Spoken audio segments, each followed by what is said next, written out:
Hello friends, આજે આપણે એકદમ હેલ્ધી પ્રોટીનથી ભરપૂર એવી ગ્રીન ખીચડી બનાવીશું. ગ્રીન ખીચડી બનાવવા માટે આપણને જોઈશે લીલું લસણ, લીલા ધાણા અને ભરપૂર પાલક. આ બધી વસ્તુ નાખીને આપણે ખીચડી બનાવવાના છીએ. પ્રોટીનથી ભરપૂર વેઇટ લોસ માટે ખાસ રેસીપી છે. ઠંડીમાં ગરમ ગરમ ખાવાની પણ મજા આવશે. ચોમાસાની સિઝનમાં પણ આ ખીચડી ગરમ ગરમ ખાવાની મજા આવતી હોય છે. તો પેટ ભરીને ખાશો ને તો તમારું પેટ તો ભરાઈ જશે પણ મન નહીં ભરાય, અને વીકમાં એક વખત તમને આ ખીચડી બનાવીને ખાવાનું જરૂરથી મન થશે. અને આ ખીચડી રિયલી હું તમને 100% કહીશ કે લીલું લસણ અને આ બધી વસ્તુ નાખીને તમે ખીચડી બનાવો, ગરમ ગરમ ખીચડીમાં ઘી નાખીને આ ખીચડી ખાશો ને રિયલી ખાવાનો જલસો પડી જશે. તો ઘરના ગાર્ડનમાં આપણે મસ્ત ફ્રેશ તાજું લસણ પણ ગ્રો થયું હતું, પાલક, ધાણા, મેથી, બધી જ વસ્તુ આપણે ઘરના ગાર્ડનમાં ગ્રો કરી હતી અને તે બધી જ રેસીપી તમને જોવા પણ મળી હશે અને આગળથી જોવા પણ મળશે. તો અહીંયા આપણે પાલક લઈ લઈશું.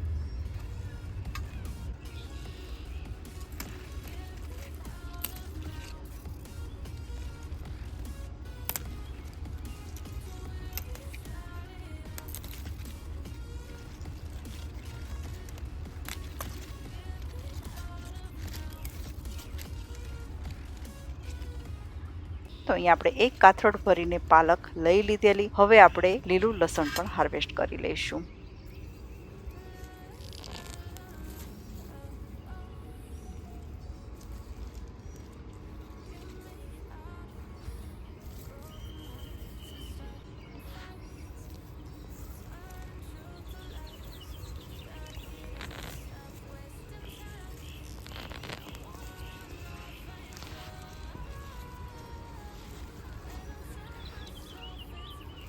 તો અહીંયા આપણે લસણ લઈ લીધેલું. હવે આપણે લઈશું મસ્ત એવા દેશી ધાણા.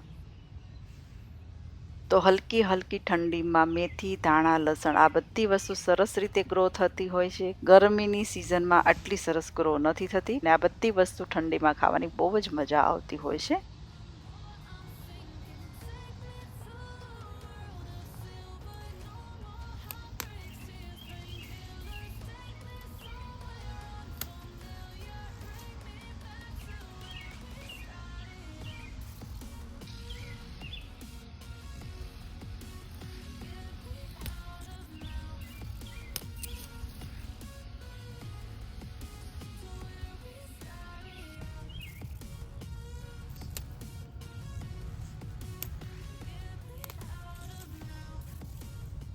તો અહીંયા આપણે લીલા ધાણા પણ લઈ લીધેલા. તો ગાર્ડનમાંથી આપણે લીલા ધાણા, લસણ, પાલક બધી વસ્તુ લઈને સરસ રીતે વોશ કરીને આપણે રેડી કરી લીધેલા છે. હવે ખીચડી બનાવવા માટે આપણને જોઈશે 1 કપ મગની ફોતરાવાળી દાળ અને અડધો કપ આપણે રાઈસ લઈએ છીએ અને બાસમતી રાઈસ લીધેલો છે. તો દાળનું પ્રમાણ મેં વધારે રાખેલું છે, પણ જો તમારે ભાતનું પ્રમાણ વધારે રાખવું હોય તો તમે તમારા હિસાબથી દાળ અને રાઈસ લઈ શકો. તો દાળ ચોખાને મિક્સ કરીને ધોઈ લીધેલા અને તેમાં પાણી અને થોડું ઘી અને મીઠું નાખીને આપણે ખીચડીને બાફવા મૂકી દઈએ. ખીચડી આ બાજુ બફાઈ રહી છે. આ સાઈડ મેં કઢી પણ ચડવા માટે મૂકી દીધી હતી. વ્હાઈટ કઢી આપણે બનાવી રહ્યા છીએ.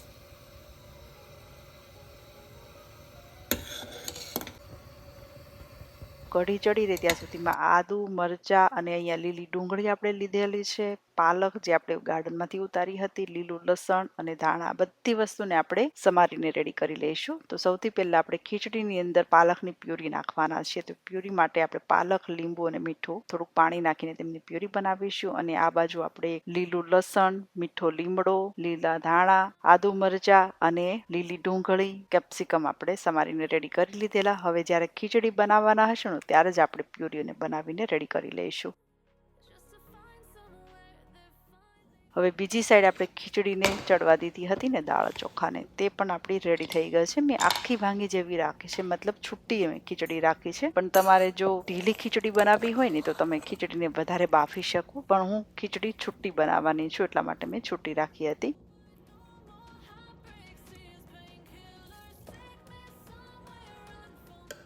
તો કઢી બની ગઈ હતી, તેમાં તડકો પણ આપણે લગાવી લીધેલો. હવે ખીચડી બનાવવા માટે આપણે કઢાઈમાં મૂકીશું 2 થી 3 ચમચી જેટલું તેલ. તેલની જગ્યાએ ઘી પણ તમે મૂકી શકો.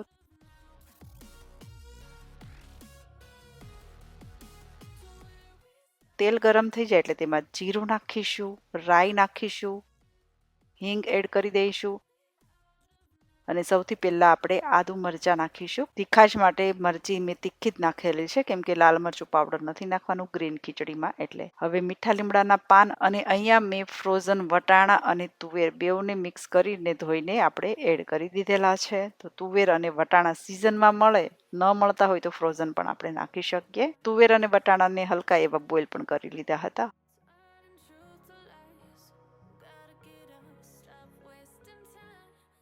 હવે એડ કરી દઈશું આપણે કેપ્સિકમ, લીલું લસણ નાખીશું. થોડું થોડું કરીને બધું જ લસણ આપણે એડ કરી દેવાનું છે. સરસ રીતે મિક્સ કરી લઈશું. સ્વાદ પ્રમાણે આપણે થોડું થોડું કરીને મીઠું પણ એડ કરી દઈશું, કેમ કે ખીચડીની અંદર પણ આપણે મીઠું એડ કર્યું હતું. એટલે વેજીટેબલ્સના માપનું જ આપણે મીઠું એડ કરવાનું. અને પાલકની પ્યુરી બનાવીએ તેમાં પણ થોડુંક મીઠું મેં એડ કરેલું, કેમ કે પ્યુરી બનાવતી વખતે લીંબુ અને મીઠું નાખશો ને તો કલર એકદમ લીલોછમ રહેશે. તો અહીંયા બધા વેજીટેબલ્સને સરસ રીતે મિક્સ કરી લીધા પછી હવે લીલી ડુંગળી પણ આપણે એડ કરી દઈશું.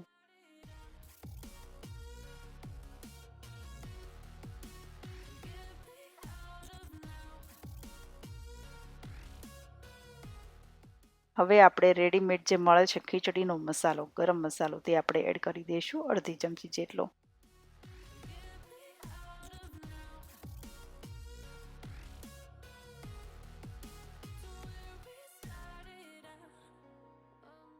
અને કન્ટેનરમાં મેં પાલકની પ્યુરી બનાવીને રેડી કરી હતી તે એડ કરી દઈશું.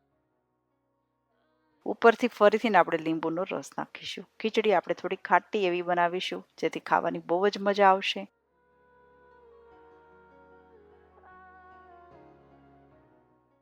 પ્યુરીને મિક્સ કરી લઈએ.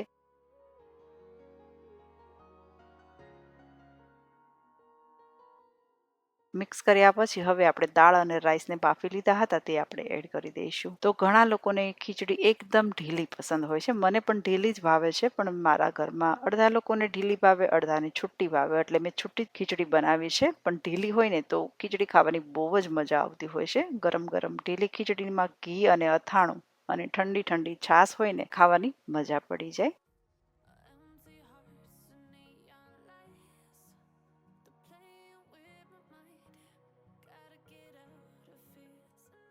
તો બધી જ ખીચડી આપણે એડ કરી દીધેલી.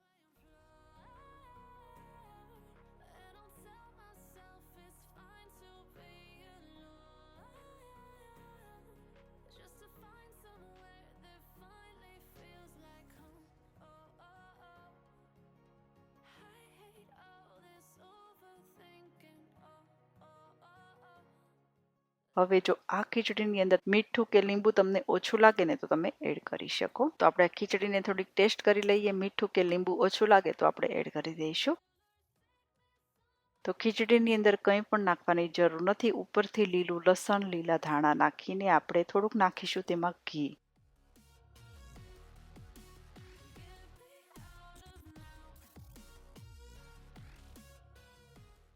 તો એક મોટી ચમચી ભરીને ઉપરથી ઘી આપણે એડ કરી દીધેલું. ધીમા ગેસ ઉપર 2 મિનિટ માટે આ ખીચડીને ચડવા દઈશું. આ બાજુ આપણી ગરમમાં ગરમ ખીચડીની સાથે ખાવાની મજા આવે એવી ખટમીઠી ગુજરાતી કઢી બનીને રેડી થઈ ગઈ છે, જે આપણે ખીચડીની સાથે સર્વ કરવાના છીએ.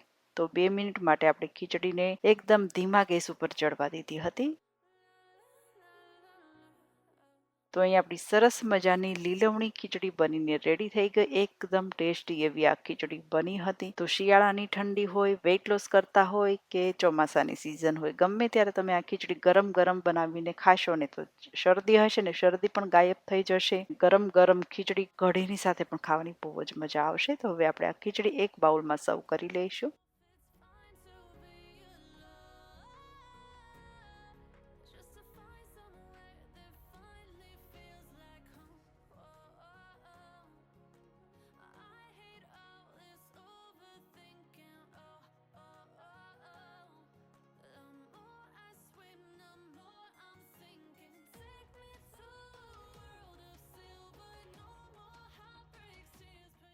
તો આવી રીતના તમે ગ્રીન ખીચડી બનાવીને ખાઈ શકશો. એક વખત બનાવીને જરૂરથી ટ્રાય કરજો. તો ફ્રેન્ડ્સ, અગર તમને મારી આ રેસીપી પસંદ આવે તો વિડીયોને લાઇક, શેર અને ચેનલને સબસ્ક્રાઈબ પણ કરી શકો. તો આપણે આવી રીતના નવા નવા વિડીયો લઈને મળતા રહીશું.